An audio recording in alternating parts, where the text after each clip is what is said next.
Bienvenue pour vivre cette séquence des paroles de la vie éternelle avec Marc Joseph. Nous sommes aujourd'hui le 29 juin 2025 et je suis de retour dans le nom de Jésus-Christ pour te dire que ce jour du 29 juin est pour toi un jour de grâce.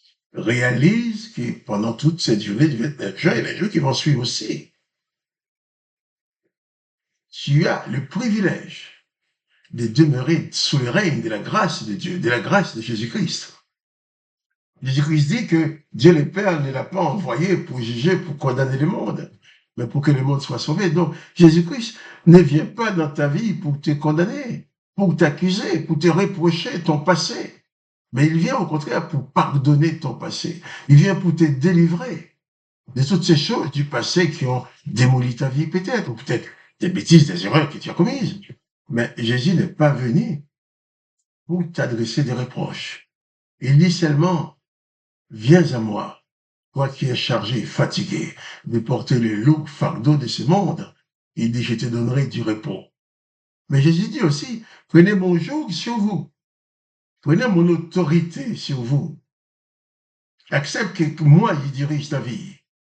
Reçois mes instructions. Et il ajoute, tu trouveras du repos pour ton âme. Jésus-Christ est le sauveur. Jésus-Christ est le promoteur de la grâce. Jésus-Christ veut s'installer dans ta vie maintenant en tant que sauveur. Le veux-tu, toi? Accepte-toi que Jésus s'installe dans ta vie en tant que sauveur et maître souverain. Veux-tu accepter la souveraineté de la puissance de Jésus-Christ sur ta vie? Alors, fais-le, je te conseille, d'accepter sur ta vie la souveraineté de l'autorité, de la puissance, du pouvoir de Jésus-Christ. Tu ne le regretteras pas, car Jésus-Christ est la seule personne qui t'accorde le pardon de tous tes péchés sans te demander de payer quoi que ce soit. Jésus-Christ est la seule personne qui te donne la possibilité de t'installer dans la paix sans te demander de rien payer pour cela. Jésus-Christ, c'est la seule personne qui t'accepte tel que tu es sans rien te reprocher et qui te fait grâce. Donc avec Jésus-Christ, chaque instant pour toi est un instant de grâce. Jésus-Christ, c'est la seule personne qui vient dans ta vie juste pour tes intérêts personnels. Il ne veut rien chercher de toi. Il ne va pas te demander, comme font certaines personnes, ils ne vont pas te demander de donner de l'argent pour que tu sois sauvé, de donner de l'argent pour que ta prière soit exaucée. Bien sûr, ceux que Jésus-Christ appelle les brigands et les voleurs, ils vous disent, je vais prier pour vous, mais il faut donner une enveloppe. Bien sûr, avec de l'argent dedans, pas une enveloppe vide, bien sûr. Et quelquefois, si l'enveloppe n'est pas assez bien remplie, ils vont râler, ils vont dire, il m'a donné une petite enveloppe. Jésus-Christ n'a jamais demandé de vendre la prière. Jésus-Christ n'a jamais demandé de vendre la guérison. Jésus-Christ n'a jamais demandé de vendre sa parole comme une marchandise. Les paroles de la vie éternelle, ce sont les paroles de la grâce. Les paroles de la grâce ne se vendent pas. Les paroles de la grâce ne se méritent pas. Les paroles de la grâce te permettent de t'approcher humblement et librement de la présence du Dieu le Père, sachant que le Dieu le Père de Jésus-Christ n'est pas le condamnateur. Ce n'est pas celui qui a décidé d'interdire à l'humanité d'accéder à la vie éternelle. Ce n'est pas le Père de Jésus-Christ. Car lorsque l'Éternel des armées a dit, empêche l'homme de vivre éternellement, Jésus-Christ dit, celui qui croit en moi vivra éternellement. Voilà pourquoi je t'invite à croire en Jésus-Christ. Voilà pourquoi je t'invite à placer ta confiance en Jésus-Christ. Car en Jésus-Christ, toutes les condamnations que l'Éternel des armées a mises sur l'humanité s'effacent de ta vie. Quand il dit, j'exterminerai l'homme, la femme aussi, bien sûr, Jésus-Christ dit, je le ressusciterai. Quand il dit, empêchons-les de vivre éternellement, Jésus-Christ dit, celui qui croit en moi vivra éternellement. Quand il envoie des démons, des mauvais esprits sur les hommes, comme il a fait pour Saül, comme il a fait pour ses propres prophètes, dit en Akab, Jésus-Christ, lui, libère les êtres humains de la domination des démons. L'Éternel donne aux démons, à Satan, pouvoir sur Job, pouvoir sur les humains. Mais Jésus-Christ fait le contraire. Il donne à nous, les humains, qui croient en lui, pouvoir et autorité sur Satan et sur ses démons. Voilà pourquoi il est important pour toi de confier ta vie exclusivement à Jésus-Christ. Dans tes prières, tu dois invoquer exclusivement le nom du Père, comme Jésus-Christ nous a appris à prier. Quand tu invoques le nom de l'Éternel, tu t'exposes à la puissance des démons, parce que l'Éternel ne libère jamais personne de la puissance des démons. Au contraire, il donne aux démons pouvoir sur les humains. En Jésus-Christ, tu as tout pouvoir. Jésus-Christ dit, tout pouvoir lui a été donné. Et il dit à ses disciples, voici, je vous donne pouvoir sur les puissances de Satan, les puissances des démons. Tu veux être vainqueur face aux démons? Alors, installe-toi exclusivement dans les enseignements de Jésus-Christ et adresse tes prières exclusivement à Dieu le Père, mais jamais à l'Éternel des armées. À chaque fois que tu invoques l'Éternel des armées, tu te places dans la zone où Satan et les démons ont tout pouvoir sur les humains, sur les êtres humains.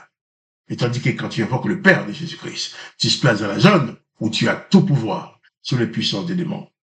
Alors, pas de panique. Confie-toi en Jésus-Christ. Réalise que Jésus-Christ est ton maître et ton sauveur. Réalise que seul Jésus-Christ est capable de te délivrer de toutes les attaques du malin. Alors, pas de panique. Pas de panique. Élève ta foi avec Jésus-Christ en toutes les circonstances. Reçois dans ta vie l'autorité de Jésus-Christ. Reçois dans ta vie la grâce de Jésus-Christ et le pouvoir de dominer sur les puissances démoniaques. Et je vais lire ce verset 38 de Matthieu chapitre 10, où Jésus dit ceci, « Celui qui ne prend pas sa croix et ne me suit pas n'est pas digne de moi. » Je ne dis pas de prendre sa croix. Il ne s'agit pas de prendre une croix en bois à porter devant toi, du type porte ta croix, c'est pas ça. Ou à prendre une croix en bois sur ton dos de porter. Cette croix dont Jésus parle, c'est tous les fardeaux que le monde va te mettre sur le dos. Jésus, non seulement on l'a accusé, on l'a méprisé, on l'a giflé, on lui a fait porter une croix en bois pour la clouer dessus. Jésus n'a pas dit que tu vas être cloué sur une croix. Mais personne ne peut le savoir. En suivant Jésus-Christ. Tout ce qui est arrivé à Jésus-Christ peut arriver. Mais de même, tout ce que Jésus a fait, tu peux aussi le faire si tu le suis. Jésus dit, celui qui croit en moi fera les œuvres que j'ai faites. Il en fera même des plus grandes. Et cette croix dont parle Jésus, eh bien, c'est tous ces gens qui vont se soulever contre toi. Tous ces gens qui vont pas vouloir comprendre que tu veux faire la volonté de Dieu.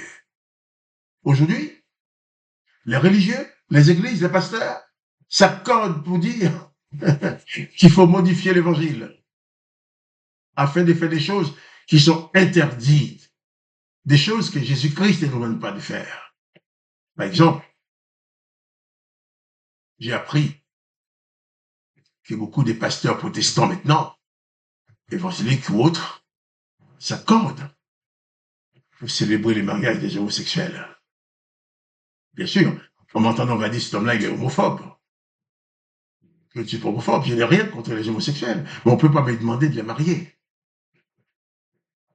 Un homme avec un homme, une femme avec une femme, c'est de l'abomination.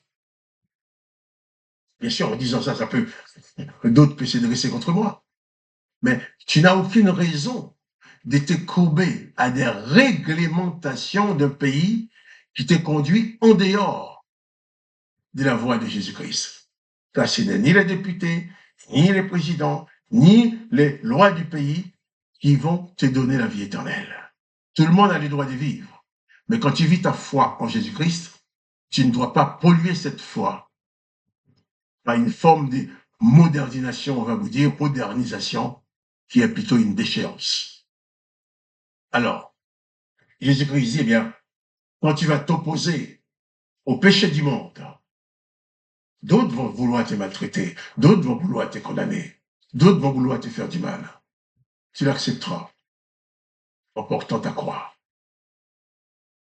Tu n'as le droit de haïr personne. Jésus-Christ ne nous autorise pas de haïr un autre. Mais Jésus-Christ ne nous demande pas non plus de participer au péché des autres. C'est lui qui pêche, qui commet des abominations. Nous devons détester les abominations, mais en aimant ces personnes-là. Aimer quelqu'un, on peut aimer l'être, on aime la personne. On n'est pas obligé d'aimer ses œuvres, si ses œuvres ne sont pas conformes à l'évangile. Nous reviendrons sur cela. Peut-être demain ou après-demain, mais en attendant, pas de panique. Jésus-Christ est avec toi. N'essaye pas de faire comme tout le monde pour que tu sois accepté. Essaye de faire seulement comme Jésus-Christ. Jésus-Christ a dit, comme on l'a rejeté, on peut te rejeter aussi. Il faut accepter le rejet. Accepte que tu sois rejeté. Mais seulement, ne fais du mal à personne. N'insulte pas les autres. Ne les déteste pas. Joue comme Jésus. Alors, nous en parlerons demain, Dieu voulant. Que le nom de Jésus-Christ soit béni. Que le nom de Dieu le Père soit béni. Que toi aussi tu sois béni et que tu sois éclairé par le Saint-Esprit de Dieu le Père en Jésus-Christ. Et quant à moi, Marc-Joseph, je te dis à demain pour les paroles de la vie éternelle.